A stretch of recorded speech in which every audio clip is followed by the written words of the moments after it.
పరిస్థితిలో మనం ఏం చేయగలం? ఇక్కడ ఎందుకు సమావేశం అయ్యాం?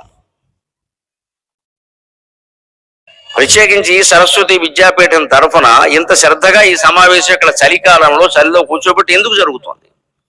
మేమంతా అంత దూరం నుంచి ఎందుకు వచ్చాము ఇక్కడికి? ఏం చెయ్యలేమా? చేయగలం, ఖచ్చితంగా. ఇప్పటికి కూడా చేయగలం. ఎప్పుడు మన సంస్కృతిలో గొప్ప విశేషం ఏంటంటే రామాయణ భారత కథలు ఏవి చదివినా కనపడుతుంది. ఎంత హీనమైన పరిస్థితిలో కూడా నీ ధర్మం నువ్వు చేస్తే తప్పనిసరిగా గాలి మొత్తం నీకు అనుకూలంగా మారిపోతుంది. మన ధర్మం మనం చెయ్యాలి. ఇది అవుతుందా కాదా అని కాదు ఇక్కడ. దానికి వసు చరిత్రలో రామరాజభూషణుడు చక్కని పద్యం చెబుతారండి. నిజమే, ప్రభుత్వంలోనే పనిచేస్తున్నాం, ప్రైవేట్లో పనిచేస్తున్నాం, ఎక్కడో ఒక్కడ పనిచేస్తున్నాం. మనం నిజాయితీగా పని చేయలేని పరిస్థితులు ఉన్నాయి. భవనాలు లేకపోవచ్చు, వసతులు లేకపోవచ్చు, ఈ తోటివారి సహకారం లేకపోవచ్చు, రాజకీయాలు ప్రవేశించవచ్చు. అసలు ఇంకా పెద్దగా ప్రభుత్వ ఉపాధ్యాయులను బాధ పెట్టే విషయం ఏంటంటే అసలు పని తప్ప అన్ని చెబుతారు వాళ్ళకి. అసలు పని తప్ప అన్ని. ఎవడైనా పుట్టినవాడే పోయినా వాడే, లెక్కట చూపించాలి. రేపొద్దున ఓట్లు వస్తే వాళ్ళే, ఎన్నికలు వస్తే వాళ్ళే, ఏది వచ్చినా వాళ్ళే. కొత్తగా ఏ పథకాలు పెట్టినా మొత్తం ఉపాధ్యాయులను ఎత్తిని దోసేసి మీరు వెళ్ళి సేకరించుకురండి. ఈ పనులన్నీ చేసేసరికి అసలు పని చేయడానికి ఓపుకుండదు. మీరు కాకపోతే ఎవరు చేస్తారని. మరి ఎలాగా? పాఠం చెప్పడం ముఖ్యం కదా ఉపాధ్యాయులకు ఉన్నది. అందుకని వాళ్ళ ఇబ్బందులు వాడుకున్నాయి. ఈ పరిస్థితిలో కూడా ఆయన చక్కని పద్యం రాస్తాడు. అందరికీ ఉపయోగిస్తుంది. ఈ పరిస్థితుల్లో మేమేం చేయలేకపోతున్నాం. ఏ పరిస్థితుల్లో అయినా మనం చేయగలిగింది చేయొచ్చు. వశుచరిత్ర కావ్యంలో శుక్తిమతి అని ఒక నది, కోలాహలుడు అని ఒక పర్వతం. కోలాహలుడు శుక్తిమతిని అత్యాచారం చేస్తాడు. అత్యాచారాలు ఇప్పుడు కాదు, అప్పుడు కూడా ఉన్నాయి. మనుషుల మధ్యలో కాదు, పర్వతాలు నదుల మధ్యలో కూడా ఉన్నాయి. ఇప్పుడు కూడా మనల్ని నదులను ఆక్రమించేవాళ్ళు, పర్వతాలను ఆక్రమించి గనులు దవ్వేసేవాళ్ళు అత్యాచారాలు చేస్తున్నట్టే లెక్క. ఇప్పుడు మాత్రం జరగట్లేదు ఏమిటి? దాన్నే కథగా రాశాడు. పర్వతం నదిని అత్యాచారం అది సమస్య కాదు, అక్కడ తత్వం సమస్య. కోలాహలుడు ఒక పురుషుడు, శుక్తిమతి ఒక స్త్రీ, అత్యాచారం చేశాడు. ఆయన వెళ్ళిపోయాడు. అలాగే ఉంటుంది మగాడు పద్ధతి. ఆయన కోరిక తీరింది, వెళ్ళిపోయాడు. కానీ తల్లి శుక్తిమతి ఏదో జరిగింది, ఏదైనా కానీ అతనికి శిక్ష ఎలా వేయాలో తర్వాత నేను ఆలోచించాను. నా పిల్లల్ని నేను పెంచుకోవాలి కదా. 2 పిల్లలు పుట్టారు, ఒక అబ్బాయి ఒక అమ్మాయి. ఆ 2 పిల్లల్ని శుక్తిమతి పెంచింది. నది కాబట్టి నదిలో ఉండేటువంటి వస్తువులతోనే పెంచింది, నదిలో దొరికే పదార్థాలతోనే పెంచింది. పిల్లల్ని పెంచడం కోసం ఎవరిని ఆశ్రయించలేదు. ఎలా పెంచిందో చెబుతాడు వశు చరిత్రకారుడు. అసలు ఏమీ లేకుండా కేవలం ప్రేమతో పిల్లల్ని ఎలా పెంచవచ్చో చెబుతాడు.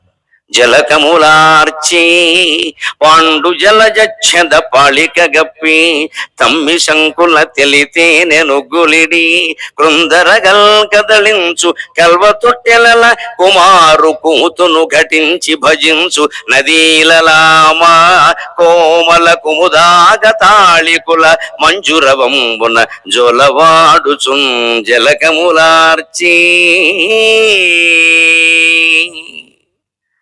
జలకములార్చి పిల్లలకి స్నానం చేయించారు. నది ఎలా స్నానం చేయిస్తుంది అంటే నదే చేయించగలదు బాగా. నది అంటేనే నీరు కదా.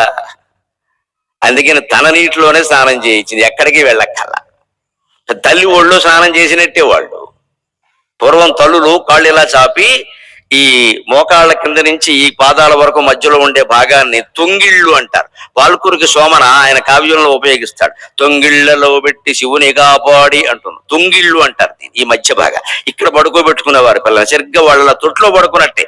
ఈ తొంగిళ్ళు ఎలా ఉంటాయంటే మోకాలకి పాదానికి మధ్య భాగంలో ఇలా మధ్యలో ఉండే ఖాళీ తొట్టిలాగే ఉంటుంది. అది కూడా ఆ తొట్టులో పడుకోబెట్టేవారు. ఈ గిన్నెలో నీళ్లు పోసుకునేవారు. అక్కడ ఒక పని మనిషి కానీ ఆవిడ చెల్లెలు కానీ తల్లి కానీ ఎవరైనా ఉండి అందులో వేడి నీళ్లు పోసేవారు, చన్నీళ్లు పోసే. అవి ఓసారి ఇలా అనుకుని దోషుడితో నీళ్లు తీసుకుని ఆ బిడ్డ పొట్ట మీద పోసేవారు. కాస్త వేడిగా ఉంటే ఆపేసేవారు. ఇది నీళ్లు పోసే విధానం.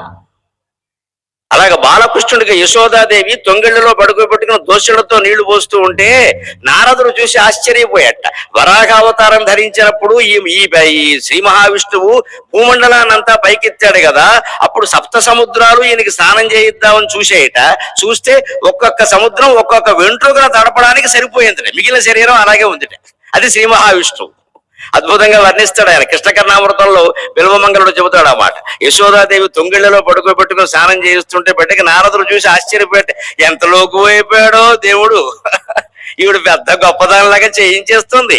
ఈయన తలుచుకుంటే ఎంతటి వాడు అసలు వరాహ అవతారంలో యద్రోమరంధ్ర పరిపూర్తి విధావశక్తాగ వారాగ జన్మని బభూరమీ సముద్రాగ తం నామనాథం అరవింద వృషా యశోద వాణిద్వయాంతర జలై స్నపయాం బభూవా అని కృష్ణ కర్ణామృతంలో బిల్వమంగళుడు వారిని వర్ణిస్తాడు అద్భుతంగా. వరాహ అవతారం ఎత్తినప్పుడు భూమండలాన్ని మొత్తం ఇలా ముట్టి మీద పైకి లేపితే భూమి చుట్టూ ఉన్న సప్త సముద్రాలు కూడా మళ్ళీ స్వామి మాకు దొరకడు, ఇప్పుడు ఆయన ముట్టి మీదే ఉన్నాం మేము, ఇప్పుడే కనుక శ్రీ మహావిష్ణువుకి అభిషేకం చేసి మేము ధన్యాత్మలు అవుతామని ప్రతి సముద్రం ప్రయత్నిస్తే సప్త సముద్రాలు కలిపితే 7 వెంట్రుకలు తలపగలిగేట, ఎంతకంటే ఏం తడవలేదు.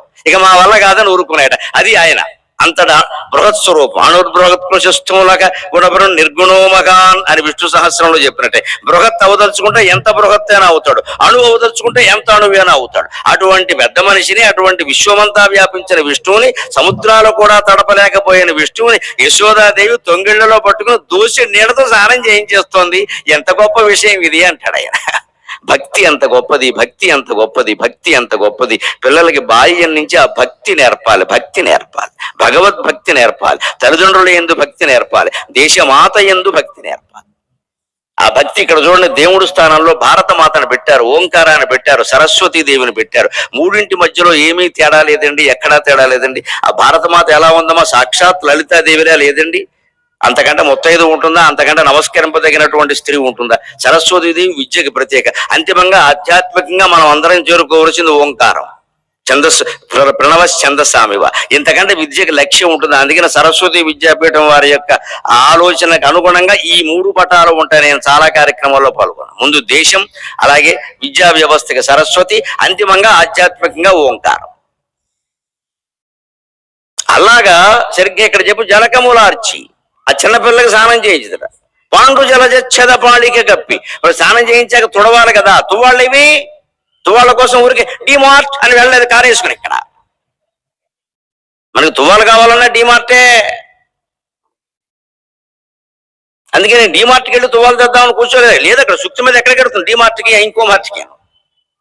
ఆవిడ ఏం చేసిన, తామరపు, తెల్ల తామరపు రేకులండి, పాండు జలజచ్చద పాళిక గప్పి, తెల్ల తామరపు రేకులతో బిడ్డ ఒళ్ళు తుడిచిందటండి. అదమ్మా చేయదలుచుకుంటే, పని చేయదలుచుకుంటే సాధనం అదే దొరుకుతుంది. ఎగ్గొట్టదలుచుకుంటే వంకలు దొరుకుతాయి, ఎగ్గొట్టదలుచుకుంటే వంకలు దొరుకుతాయి. ఒక ఉపాధ్యాయుడు చూడండి, 9ంటిగా బడికి రావాలి, 10ంటికి అండి. ఇప్పుడు ప్రభుత్వంలో 9ఏనా, సుమారుగా అదే అనుకుందాం, 9 ఏదో అంకె అనుకోవాలిగా, 9 అనుకుందాం. 9ంటికి రావాలనుకోండి, మన ఉపాధ్యాయ సోదరులు ఎలా ఉంటారు, ఒకడు 9:30కు వస్తాడు.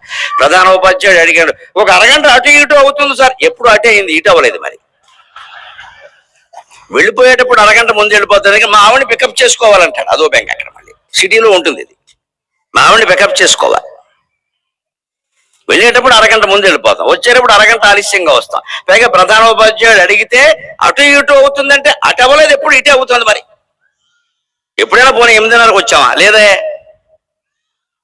అంటే ఎగ్గొట్టదలుచుకున్న వంకలు ఉంటాయండి, కానీ పని చేయదలుచుకున్నా కూడా సాధనాలు ఉంటాయి. మనం చేయదలుచుకుంటే చేస్తాం అంతే. ఆ సంకల్పంలో ఉంది అక్కడ. ఇది లేదు కదా, నేను ఎందుకు చేయాలని ఇంకోటి ఉంటుంది అక్కడ, ఇంకోటి ఉంటుంది. అందుకని తెల్ల తామరపు రేకులతో ఒళ్ళు తుడిచింది. ఈ పనికి మాలిన తువ్వాళ్ళు పెట్టి తోడవడం కంటే దాంతో తోడవడం మంచిది, రూపాయి ఖర్చు లేదు. డిమార్ట్కి వెళ్ళి తువ్వాలకుంటే అదే ఉంటుంది 100 రూపాయలు. ఇప్పుడు ఈ మొహానికి 100 రూపాయలు పెట్టాలో కూడదో తెలియదు. ఇక్కడ ఇప్పుడు 100 రూపాయలు విలువ చేస్తాడో లేదో కూడా తెలియదు. తమ్మి శంకుల తెలితే నేను ఉగ్గులిడి, బిడ్డకి స్నానం కాగానే వెంటనే ఆకలిస్తుంది, పసిబిడ్డకి పాలు తాగాలనుకుంటాడు. అందుకే మరి నది పాలు ఎలా ఇస్తుందండి? ఆ తెల్ల తామర పువ్వుల్లో కలువుల్లో ఉండే తేనెని అక్కడ ఉండే తామర పువ్వు రేకులతోటే తీసి ఉగ్గు కింద పట్టించింది. అంటే తనలోంచే పద్మాలు, తన నదిలోనే పద్మాలు, పద్మాలలోనే తేనె, అన్ని అక్కడే ఉన్నాయి. పడుకోబెట్టాలి కదా, కడుపులో ఏదైనా పడగానే ముక్తాయాసం అంటారు. పసిబిడ్డకి పాలు తాగారని నిద్ర వస్తుంది. కొంతమంది పసిపిల్లలు మీరు గమనించిన తల్లి ఒళ్ళో పాలు తాగుతూనే పడుకుంటారు. పడుకున్నాడు పాపం అని జాగ్రత్తగా తల్లులు ఎంతో జాగ్రత్తగా కాస్త కదిపితే వాడి నిద్రపోతుందేమో అని దిరిసిన పువ్వుని ఏదో అవసరమై పూజ కోసం పుష్పాన్ని కోసినప్పుడు వ్యవహరించేంత సున్నితంగా వ్యవహరించి తీసుకెళ్లి నెమ్మదిగా అలా మంచం మీద ఉయ్యాల్లోనే పడుకోబెడతారు. కొంచెం కదిలితే లేస్తాడు. మళ్ళీ వాళ్ళు లేవకూడదని ఒకటి, వీళ్ళ పని ఆగకూడదని ఒకటి, 2 ఉంటాయి. తప్పు లేదు, మమకారం 2 ఉంటాయి, అంత ప్రేమ. అందుకని ఆవిడ కూడా కల్వ తొట్టేలా ఆ ఉగ్గుబాలు బేగించగానే నిద్ర వస్తుంది కాబట్టి కల్వ తొట్టెలలో పడుకోబెట్టింది. కలువ తొట్టెల్లో పడుకోబెట్టారు, బానే ఉందండి. ఉయ్యాల ఊపాలి కదా, ఊపితే గాని పిల్లలు పడుకోరు కదా అంటే చూడండి, అసలు ఆ నది ఎప్పుడైతే తన బిడ్డల్ని తాను పెంచుకోవాలి, ఎవరిని అడగద్దు, మగాడు అన్యాయం చేసినా సరే వాడి మీద కేసు పెట్టడమో ఏదో చేయడమో అది వేరే విషయం, ముందు పసిపిల్లలకు అన్యాయం జరగద్దు, నా పిల్లలు నేను పెంచుకోవాలని భావించిందో సమస్త ప్రకృతి ఆవిడికి సహకరించిందండి. నీళ్ళంటే అక్కడ ఉన్నాయి. ఉగ్గెలా వచ్చిందండి? తేనె. పద్మాలు ఉండకపోతే తేనె రాదు కదా. పద్మాలు అక్కడ ఆవిడ నది ఏం పెట్టలేదు కదా, పద్మాలు తమంతా తామే ఉన్నాయి. పద్మాల రేకులు విచ్చుకున్నాయి, అందులో పడుకోబెట్టింది. ఆ తామరపు రేకులతోటే తేనె తాగించింది, అదే ఉగ్గుబాలుగా చేసింది. అక్కడ తొట్టెలో పడుకోబెట్టింది, కానీ ఉయ్యాల ఊపాలి కదా. కృందరగల్ కదలించు కల్వ తొట్టెలలా, లేత తరంగాల ఆ నదిలో చిన్న చిన్న తరంగాలు ఇలా ఇలా ఊగుతూ ఉంటే ఆ రకంగా ఆ కల్వ తొట్టెలు కూడా ఊగుతున్నాయట. జోల పాడినట్టుగా ఈ పిల్లలు సుఖంగా పడుకున్నట్ట. అప్పుడు కూడా ఒకటి తగ్గిపోయింది, ఇంకా పద్యం మిగిలిపోయింది. అందుకని భట్టుమూర్తి గారు ఏమంటున్నాయంటే, అదేమిటండి పిల్లలు పాట పాడదగిన పడుకోరు కదా, మరి నది ఎలా పాట పాడిందో మీకు తెలుసా? కోమల కుముదాగ తాళికుల మంజురవంబున జొలవాడుచున్. ఆ పద్మాలలోనూ కలువ పూలలోనూ ఉండే తేనెను ఆస్వాదించడం కోసం వచ్చినటువంటి తుమ్మెదలు ఝుమ్ ఝుమ్ ఝుమ్ అని ఝంకారం చేస్తున్నాయట. ఆ ఝంకారానికి పిల్లలు హాయిగా పడుకున్నాయట. అంటే ఒక కించిత్తు ప్రయత్నం నీ పిల్లల్ని పెంచుకోవడానికి నువ్వు చేస్తే మిగిలిన ప్రకృతి అంతా నీకు సహకరిస్తుంది. అలాగే ఉపాధ్యాయ సోదరులకి నమస్కారం పెట్టి కోరుతున్నా, వ్యవస్థని బాగు చేసే ప్రయత్నం మీరు చేయండి, భగవంతుడు ఆశీర్వదిస్తాడు, సమాజం మారుతుంది. ఏం మారుతుంది? మన వల్ల అవుతుందా, మనం ఒక్కళ్ళని చేస్తే అవుతుందా? ఈ నిరాశకు లోను కాకండి. విద్య అంటేనే ఆశావాదం, విద్య అంటేనే ఆశావాదం, విద్య అంటేనే స్వచ్ఛత. పోతన గారి పద్యం చదువుకున్నాం ఇందాక, శారద నేరదేందు. 17 తెల్లటి పదార్థాలు 17 పదార్థాలతో వర్ణించాడు. తెల్లటి పదార్థాలు ఎందుకు పెట్టాడండి? అమ్మవారిని చూడండి, సరస్వతీదేవి తెల్లచీర కట్టుకుంటుంది, లక్ష్మీదేవి ఎర్రచీర కట్టుకుంటుంది, కాళికాదేవి నల్ల చీర కట్టుకుంటుంది. లెక్కలవి. సరస్వతీదేవి తెల్లచీర అంటే అర్థమేడు, వాళ్ళ ఆయన తెల్లచీర కాకపోతే ఎర్రచీర కొనడా? బ్రహ్మదేవుడి దగ్గర డబ్బులు లేవా? డీమార్ట్ లేదా? సరస్వతీదేవికి తెల్ల చీర అనగానే ఎలా ఆలోచించాలి? స్వచ్ఛత. తెలుపు అంటే స్వచ్ఛత. తెలుపు మీద మరక పడితే వెంటనే కనిపిస్తుంది. మాసిపోవడంలో ఎర్ర చీర తెల్ల చీర అన్ని ఒకటే. మనం ఏమనుకుంటామంటే తెలుపు అయితే మాపు ఆగుతుంది, మాపు ఆగదమ్మా, మాపు కనపడదు, అంతే. అవడం మాపు ఒకటే. మరకంటూ అంటే తెల్ల బట్టకైనా ఒకటే, నల్ల బట్టకైనా ఒకటే. తెలుపు మీద నీకు మరక స్పష్టంగా కనిపిస్తుంది, నలుపు మీద మట్ట కనపడదు. కనపడకపోతే నష్టం ఏమిటో తెలుసా? మాసిపోలేదనుకో అదే తొడుగుతూ ఉంటాం, ఇంకా అంతకంటే తెల్ల బట్టలే మంచిది. మాసిపోగానే కనపడితే తీసి పారేస్తాం, అంతే. అందుకే మీకు విద్యాపీఠంలో ఉపాధ్యాయుల యొక్క ప్రత్యేక దుస్తులన్నీ తెల్లటి వస్త్రాలే ఉంటాయండి ఖచ్చితంగా. పైజమా లాల్చీ కానీ పంచే లాల్చీ కానీ. కార్యకర్తలు అందరూ అంతే, ప్రత్యేకించి ఉపాధ్యాయులు అంతే. నేను సరస్వతి విద్యాపీఠానికి సంబంధించిన మహేశ్వరం గురుకుల విద్యాలయంలో పనిచేసినప్పుడు నా వయస్సు అప్పుడు 19 ఏళ్ళు, ఇంకా 20 కూడా రాలా. ఏవో మామూలు ప్యాంటు చొక్కాలు వేసేవాళ్ళం, ఆ వయసులో అలాగే ఉంటాయి కదా. మా ప్రధాన ఉపాధ్యాయులు సెమిరెడ్డి గారు చాలా ఉత్తముడు పాపం, సౌజన్యమూర్తి. ఆయన పిలిచి 20 రోజులు ఎంతో 2 నెలల మాస్టర్ మీరు బొత్తిగా 10వ తరగతి పిల్లల కంటే సన్నగా ఉన్నారండి. ఎందుకంటే వాళ్ళు ఇంత ఉండేవాడు, సీనియర్ ఆర్టిస్టులు కూడా 2-3 సార్లు చదివిన వాళ్ళు ఉండేవాడు అప్పుడు. వాళ్ళకంటే మీరు సన్నగా ఉన్నారండి, కనపడలేదు, మరి ఏం చేయమంటారని నేను ఇలాగే ఉన్నాను, తెల్లబట్టలు ఏంటి బాగుంటుంది అన్నాడు. ఆ రోజు ఆయన సలహా విని అక్కడ వారానికి ఒక్కరోజే అది నిజానికి శనివారం ఏదో లెక్కలు ఉండేవాడు, కొన్ని రోజులు అక్కర్లేదు. అయినా సరే నేను నియమంగా పెట్టుకుని వెంటనే దగ్గరలో ఉండే నరసంపేట వెళ్ళి ఓ బట్టల షాపులో కూర్చుని ఆలోచించాను, నాకు కావలసిన బట్టలు కొనుక్కుందాం. ఎలాగూ తెల్ల బట్టలు వేసుకోవాలన్నప్పుడు అన్నీ తెల్లవే ఉంటే గొడవ లేదు కదా అని ఒక్కసారి అక్కడ జ్ఞానోదయం కాగానే ఆ 78 సంవత్సరాల నుంచి ఈ రోజు వరకు తెలుపు తప్ప మరొకటి నేను తొడగలేదు. పెళ్ళైన తర్వాత ఆవిడ కొంచెం షరతు పెట్టి కాస్త క్రీము రంగు వేసుకోవచ్చుగా అంది. భార్య మాట వినకపోతే ఎంత ప్రమాదమో మీకు తెలుసు, అందుకని విన్నాను. ఆవిడ కూడా అడిగింది, మరీ విచిత్రమైన కూడా లేత పసుపు రంగులు ఉంటాయి చూడండి, క్రీమ్ కలర్ బిస్కెట్ కలర్ ఏదో అంట, అది వేసుకోండి. అది సరే కానీ మనం కాపురం చేసి ఆవిడ మాట వినకపోతే రేపు కాఫీ ఉండదు, ముందు కాపురం మాట అలా దానికేమి అంతే. ఇంత తెలుపెందుకు ఆలోచించండి ఉపాధ్యాయ సోదరులు, దయచేసి మీ పిల్లలకి చెప్పండి. కేవలం అమ్మవారికి తెల్లచీర ఇష్టం అని మాట్లాడకూడదండి, అజ్ఞానం అంటే అది. అమ్మవారికి తెల్లచీర వస్తే ఏం చేస్తారు? బాసర వెళ్ళి అందరూ తెల్లచీరలు పెట్టేస్తారు, గుండెన్న తెల్లచీరలే. అమ్మవారికి తెల్లచీర పెట్టి అమ్మవారికి తెల్లచీర పెట్టాయి.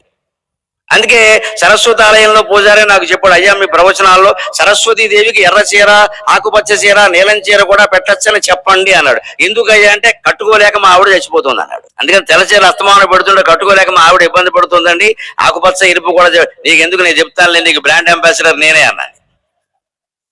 అది వ్యవస్థ ఉద్దేశం గ్రహించాలని ఆవిడకి తెల్ల చీర ఇష్టమని పెట్టేయడం శ్రీరామచంద్రమూర్తికి పానకం ఇష్టం ఉండడం, వినాయకుడికి ఉండాలి ఇష్టం, ఎందుకన్నారు? ఆ ఎందుకన్నారో తెలిస్తే మనం ఏం చేయాలో తెలుస్తుంది. తెల్లచీర ఇష్టమని ఎందుకన్నారు? విద్యా వ్యవస్థ మొత్తం స్వచ్ఛంగా ఉండాలి, ఉపాధ్యాయుడు స్వచ్ఛంగా ఉండాలి, విద్యార్థి స్వచ్ఛంగా ఉండాలి. విద్యార్థికి స్వచ్ఛమైన జీవితం అలవాటు పడితే రేపు దేశం అంతా స్వచ్ఛ భారతే, అనుమానమే లేదు ఆ విషయం. భౌతికంగా కాదు, మానసికంగా కూడా.